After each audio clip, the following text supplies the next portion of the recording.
Welcome back to the Dyslexic Maverick Podcast. Today we have Jordyn Rappelli here. I met Jordyn at an event at Bowling Green State University and was just so impressed with her. She's just such a dynamic young individual, and I can't wait to have her on the podcast today. She is studying business at Bowling Green State University and deeply involved in multiple organizations on campus and also has dyslexia and is just such a great advocate for students with dyslexia. So I can't wait to dive in today and talk more about what college looks like as a dyslexic individual and kind of maybe some of the supports that she gets for future students looking to enter college that may have dyslexia as well. So welcome, Jordyn. Thank you. Thank you so much for having me, Nancy. I'm really excited to speak with you today. Awesome. I'm so excited to have you. So like I was kind of saying in the intro, it was so refreshing to meet you and for me to meet somebody who was just so articulate in the different ways of like how teachers and schools can support different individuals and different thinking styles in college. Because I think sometimes, people that are in high school and struggling with dyslexia, like they think like, I don't even know if college is an option for me. Um, but I would love to start with just kind of like some background about how you got diagnosed. So can you tell us kind of like the first like interaction with like learning that you have dyslexia?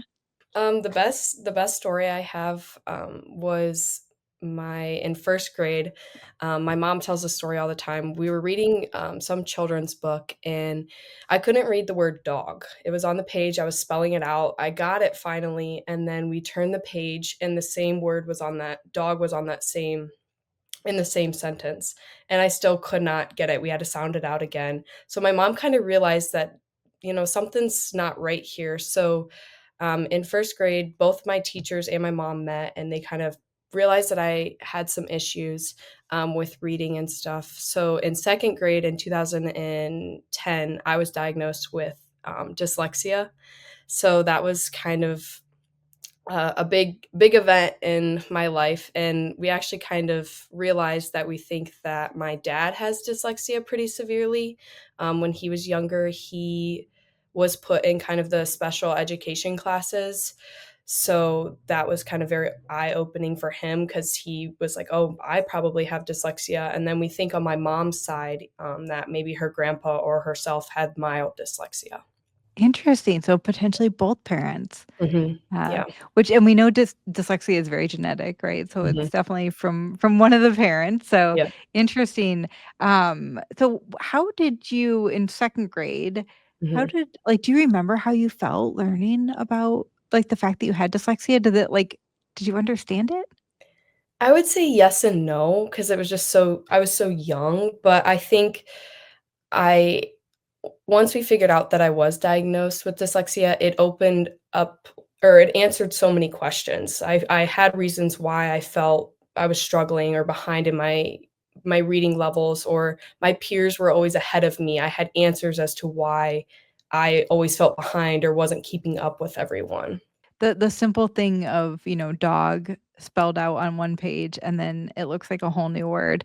I think Mhm. that that's just it's such for neurotypical people, like, it's probably super frustrating, right? Like Yeah, you're like, definitely. "Wait, we just saw that word." Mhm. And for me, it was spelling test, right? Like, so I would, like, write the word 10 times, and then, like, literally, I would get up, grab a drink, come back, and it would be, like, a whole new word again. Oh, yeah. And my poor mother sounds like your saint of a mother that, like, they just kept trying, and Yeah. thankfully, they didn't give up, and they kept asking Mhm. questions. And so, yeah, like, I think to your point of at least you knew what it was and why you struggled is such a Mhm. big thing. A lot of times I get asked by parents, like, "Do you think it's important that we" like, they don't wanna label their child, and so do you have, like, a take on that? Because it sounds like it was actually better to have the vocabulary to describe your brain, Mhm. but, like, what are your thoughts on that? I I honestly think I like the label. I like saying that I have dyslexia because it gives me a reason as to why I might be a little bit behind or slower comprehending something or reading or understanding something, where it's not just, "Oh, I'm not smart because I can't keep up with everyone. I have a reason why it just takes me a little bit longer to do something a typical, don't want to say normal student, but maybe a student without dyslexia. I'm proud that I have it, and I'm proud that I can say that I have dyslexia. Did you always feel that way, or was there like a turning point in your school career? Yeah, I kinda always felt proud of it just because my dad had it pretty severely, and he is successful in the working force, so he was kinda living proof that he worked hard, he got through it, and so can I. So it was kinda just because my dad was, um, was successful, why couldn't I be successful? Yeah. Yeah, no, absolutely. I'm just curious, what does your dad do for a living? He works at an auction company, and he is, like, the regional, manager of Ohio with, like, the sales department. That's awesome. Yeah. I find a lot of actually dyslexic and ADHD people are really good at sales because Mhm. we can think on our feet and we're highly in tune with people's emotions and like relatable and communication's definitely one of our stronger suits. So that would fit pretty well. Mhm. That's awesome. Yeah, And then what definitely. about your mom? My mom's an optometrist, so she's a doctor. Mhm, and she's a manager of 2 stores, or owner, I should say, of 2 stores, so she's done really well. Yeah. Yeah. And potentially might struggle with a little bit of mild dyslexia Yeah. as well. Yes, I think so, and maybe, ADHD, we think maybe a little bit, but nothing severe, it's very mild. Entrepreneurs are tend to be more ADHD in terms of population too, because you're just doing so many different things, right? Like you're not just doing a job, but you're like all hands of every job someday. And all these different things are getting thrown at you and you kind of have to think on your feet, which is also a super positive ADHD characteristic too. So Mhm, that's awesome. Do you also have ADHD or mhm. dyslexia? Just dyslexia, yeah. I was tested for it, and I didn't have it. If you could go back and talk to your younger self, what would you say to your younger to the younger Jordan in maybe 2nd or 3rd grade? I would say you're probably gonna have to work twice as hard as your peers and everyone else, but that hard work pays off, you're gonna be successful, like, keep believing in yourself. It's a challenge, everything is gonna be a challenge, but you can do it and embrace it. Embrace who you are, like, embrace your dyslexia and use it to your advantage. I love the working twice as hard. Like, it's just our reality. I wish it wasn't that way, but Mhm, it also builds that muscle of resilience and work ethic that I really don't find in non-dyslexic individuals, right? Like, we've just always had to work twice as hard, yeah, and I think as a parent now of a dyslexic kiddo, it's hard to watch as a parent of like, your child is working twice as hard and sometimes not even getting as good of grades as the other kids yeah, not, right?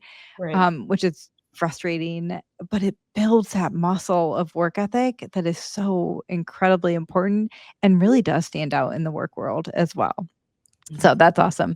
thanks. So how have you learned to work with your brain now that you're in college? What year are you in I college? just graduated. Oh, you just graduated, Mhm. congratulations. Thank Oh you, my thank you. gosh, awesome.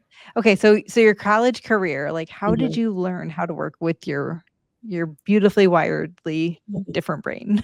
I would say definitely taking breaks. There's a lot of h college to high school, it's a lot more work and a lot more things to do in a short amount of time, so taking breaks while doing your homework, I would always, like, set timers. So, set a timer for 30 minutes and turn my phone on do not disturb, study for 30 minutes, and then take, 10, 15-minute, like, TikTok break, like, scroll on TikTok, go outside, talk to a roommate. Um, I would say also, like, think before I speak when explaining something, like, if I for projects or even public speaking or even this, just taking a second to process my thoughts, get them all together, and then get them out. And then I would say asking for help. If I don't understand something, ask for help. It's just gonna help you in the long run. People wanna help you. If they don't know the answer, they're gonna find someone that does. And definitely just overall, like, know that your learning process is different than everyone else. So find ways that work well for you, and then that will help you succeed through these college years or even high school years. Are there any tools? You kinda hit on one with, like, it sounds like the Pomodoro method of, like, working and then working for 30 minutes and then Mhm. taking a break, which I think is great, and there's actually a lot of brain science around, um, trying to retain information and then, like, letting your brain just kind of, like, marinate with that information in it, Mhm. and I do that with my kids. I'm like, I make them study for, a certain amount of time, but then they have to, like, go do something. I don't let them get on TikTok, though, during this time. But they, like, go outside and play with the dog, or they jump Yeah. on the trampoline, or I don't know, like, even, like, listen to some, like, r routine music or something, and Mhm. it, like, actually, like, lets your brain absorb and process the information, so there's, some good brain science behind that as well, but I love that. Are there any, like, apps or tools that you use to kind of help you with studying or retaining information? Well, definitely lo-fi beats in the background. That seems to really help me, Can you focus. explain to people, like, what that is? Computer-made music and no words, so it's just very, like, steady, kind of constant beats in the background, and it really helps me tune out, "Oh, the truck drove by. Oh, I have this other thing to do." It just kinda helps me focus in on my work. Definitely like Grammarly for, any papers, that is a huge thing I use all the time, or text to speech, just getting my thoughts out of, like, acting like I'm talking to someone, and it'll just jot everything down. For, like, reading assignments, using, like, audiobooks or YouTube, looking it up on YouTube, see if I can find someone that has read it online. Spark Notes, that's another one I use all the time to just recap things. Even ChatGPT has been a huge help in these last couple of years. It has, that's definitely something if I, have a definition and it's all these big words that I takes me forever to break down each word, just copy and pasting it into ChatGPT, just saying, "Hey, can you dumb this down a little bit?" And it'll just put it in more words that are easier for me to read, easier for me to understand. And I think honestly, these past 2 years of ChatGPT has been something that I use all the time because it's just an easier way for me to understand my assignments and stuff and, like, work that I have to get done. Yeah, no, absolutely. I use ChatGPT all the time. I think, for a lot of us, we've got so many big ideas floating in our heads at any given time, and it's almost like it's just overwhelming to, like, kind of sift through and figure out, like, what to focus on first or how to, like, get my thoughts out, but I'm much more of a verbal processor, which it sounds like you are too. So, Mhm, like, speaking to ChatGPT is, like, one of my newfound favorite things because I can just, like, almost like word vomit everything that's, like, going through my head, and mhm, then it's better than any coworker, right? Like, it, like, makes sense of it, sifts out the junk, and then, like, says, like, "Okay, like, here's how we're going to format this email so you don't sound crazy." And it helps just take everything and distill it down into, like, a more palatable, I guess, like, for neurotypical people, mhm, thought and idea to understand. Um, I love what you touched on too about, like, using YouTube.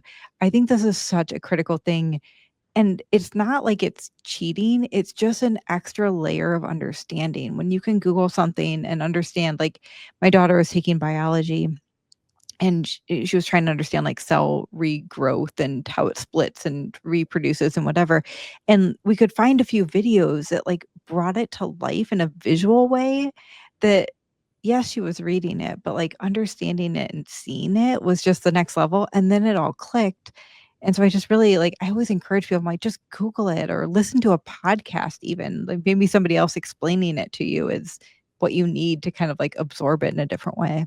yeah, definitely. I've used YouTube all the time for that exact reason of just getting another explanation or another viewpoint on something.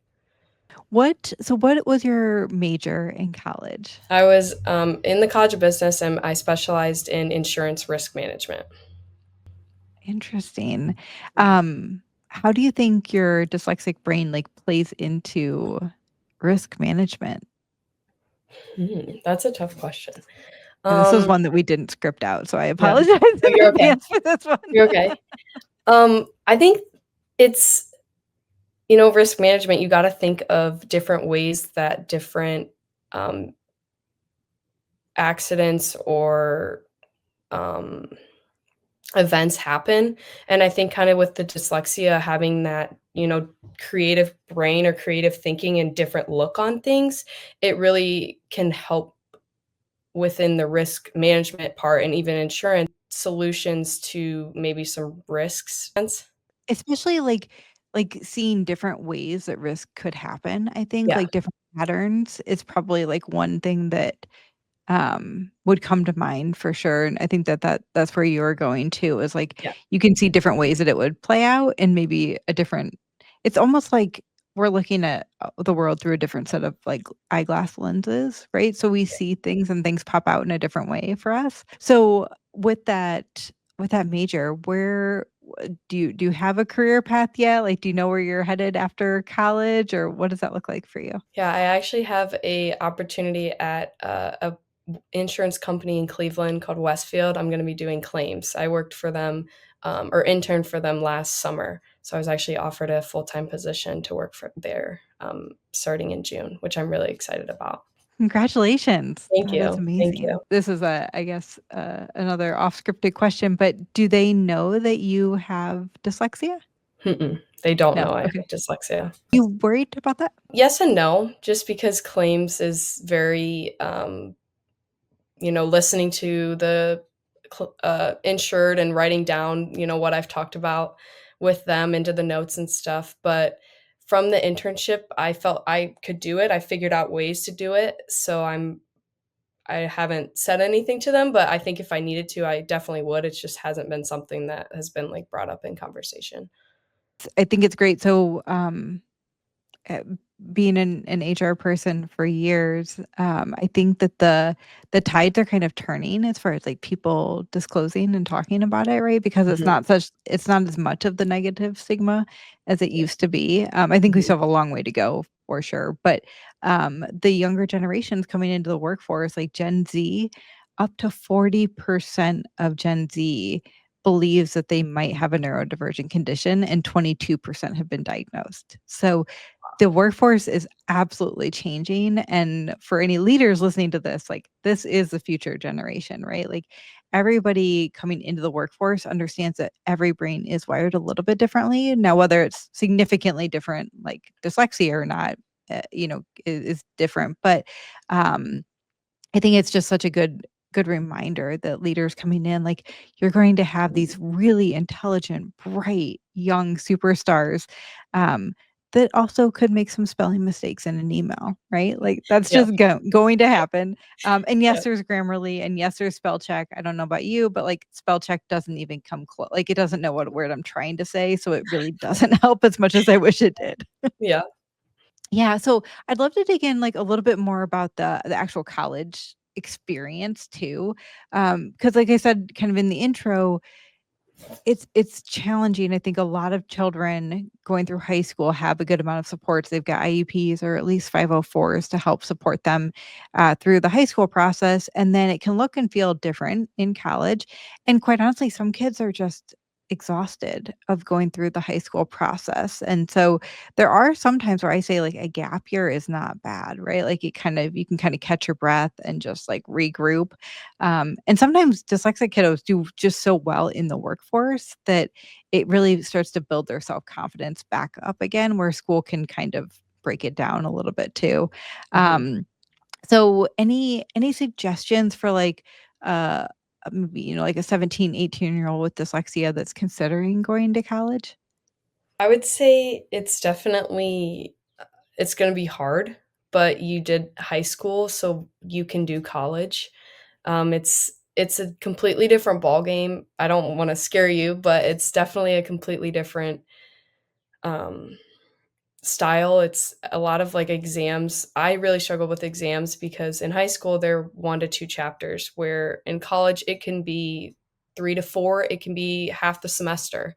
Like, it's a lot of content, but if you really get ahead of everything, ask for help, and stay on top of things, like, you can do it. It's definitely scary and it's challenging, but the professors wanna help you, and there's tutors in place, there's GA or, like, teaching assistants and people that are there for you that you can definitely use to succeed in college.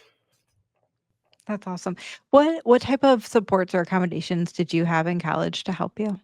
I had extended time on tests and quizzes, which was time and a half. I used that. Oh my god, probably on most of my exams. That would be either staying like after class or after the exam, after all the other students had left, and the professor would just stay in the room with me, or I'd set up a time for office hours, go during that time, or even take it with the TA or GA, whoever their teaching assistant is.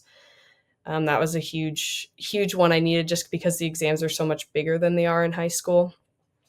The use of computers for exams, I used that for any type of writing exam or anything that had to be written out because Grammarly, there's spell check. I can't write on paper because then, oh, I want to move this sentence down, so I have to erase and put another, it's just too much. So definitely using that. But for multiple choice or any type of math exams, I preferred those on paper just so I could, cross out answers on multiple choice or, scribble my notes in my head like, oh, I have to remember this acronym. So I'm going to put it at the top of my paper so I don't forget midway through the exam.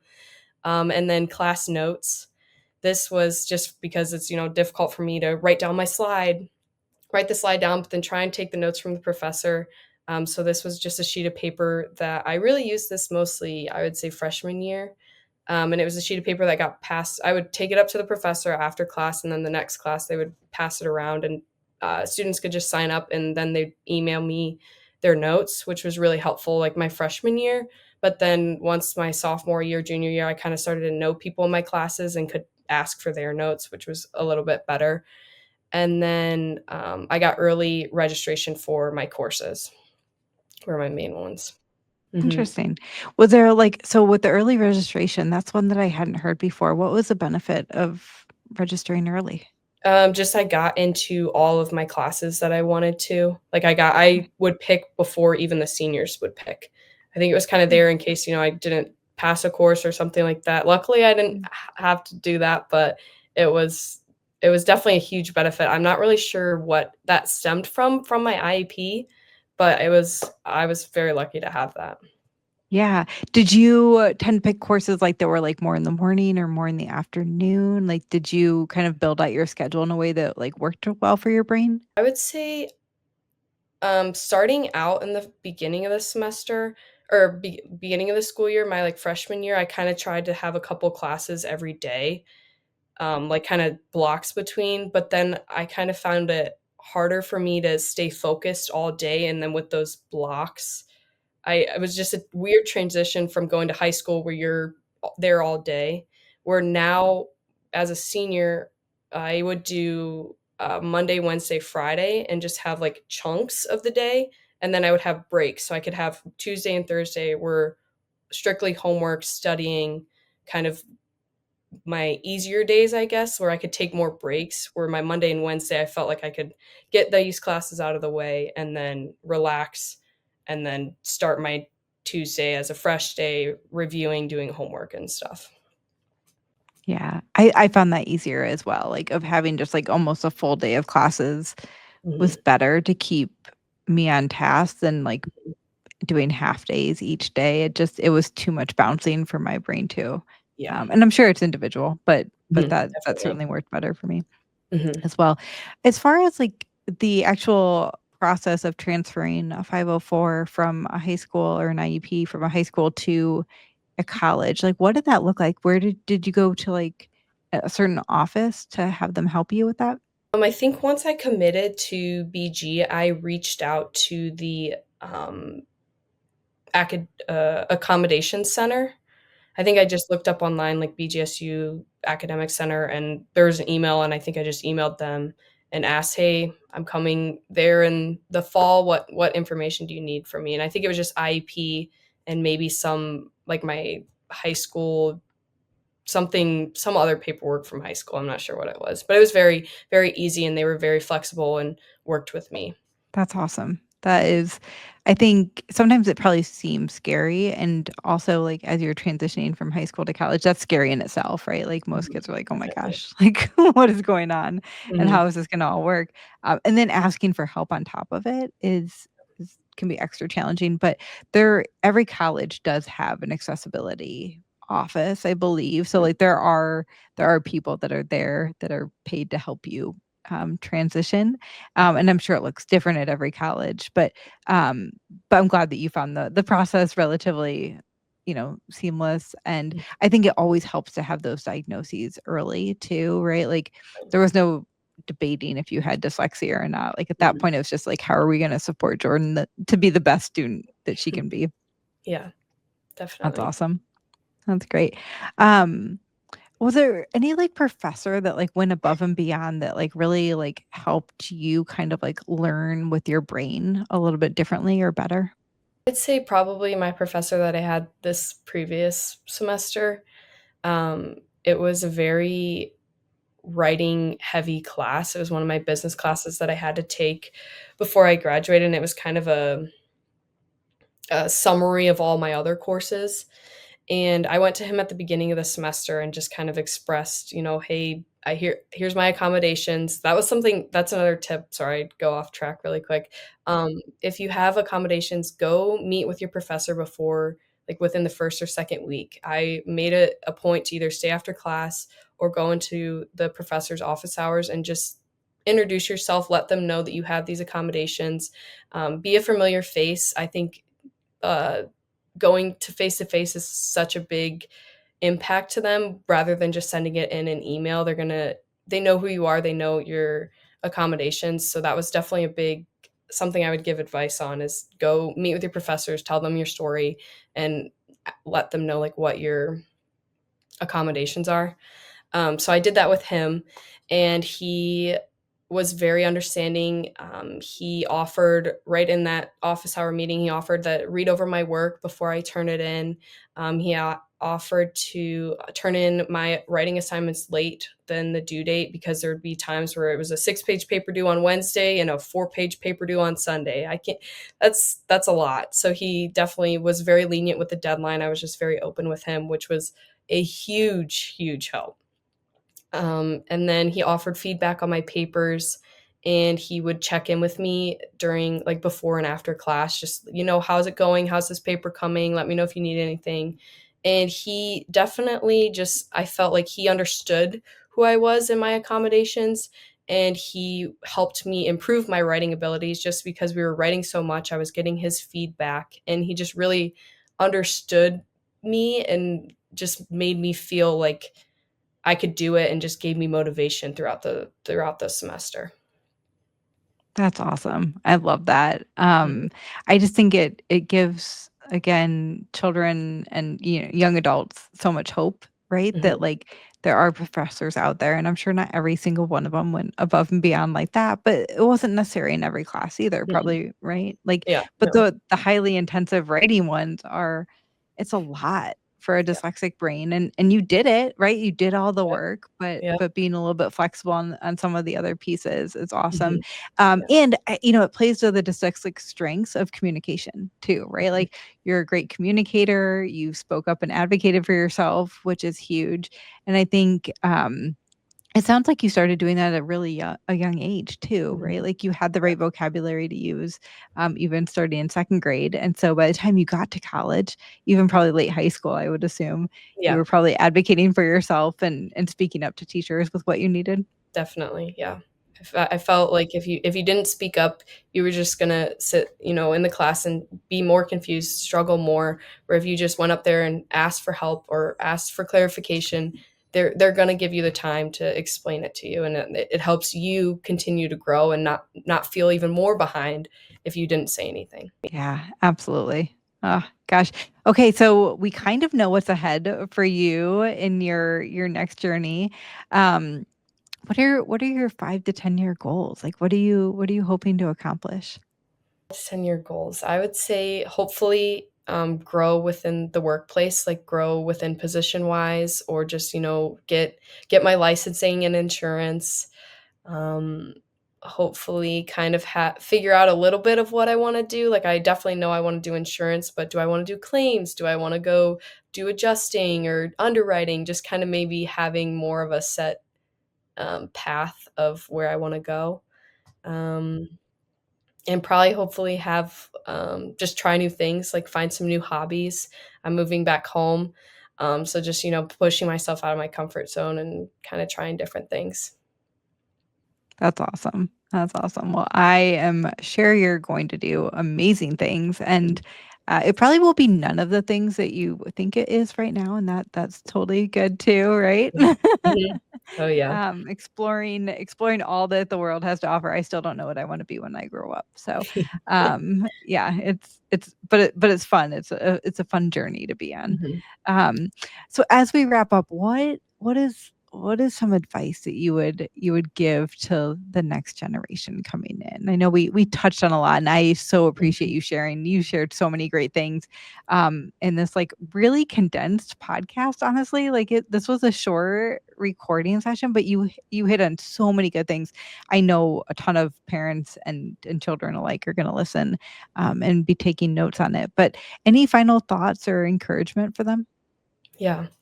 Um, I would say it's basic, but it's something that I've kind of grown up with. And one of my tutors, this was her big quote, was to never ever give up. It's so basic, but it is so true. Like, at a very young age, like, I was told, "You're severely dyslexic," and I never thought I would graduate high school, but this past weekend, I just graduated college. Like, if you put in the work and keep going and don't be afraid to ask for help, you're gonna fail, everyone fails, but get back on your feet, like, it makes you so much stronger. And I feel like dyslexia is something that you should be proud that you have. Like, it is such a unique learning style that, like, it makes you so different from others, and that's, like, a positive thing. Like, I'm proud to be dyslexic, and anyone that has it should be. Um, and it's just, like, it's such a blessing, and don't be ashamed of it, don't be embarrassed of it, like, embrace it, it's who you are. Like, my friends always tell me that I wouldn't be me without it because it's a part of me, and it's me. So, if you have dyslexia, like, be proud that you have dyslexia, use it to your advantage, and it's not something to be ashamed or, um, you know, like, embarrassed about. Like, it's a great thing to have. Oh, that was so awesome, and I hope everyone listening, like, truly feels like I feel like right now. It's so good to hear you say that and to be proud of your brain Mhm. and just really, like, honoring, like, your thinking Yeah. style and what you bring to the world, and it's different and unique in the best ways, right? Like, it's Yeah. not in spite of, but it's Mhm. because of that you're going to do great things.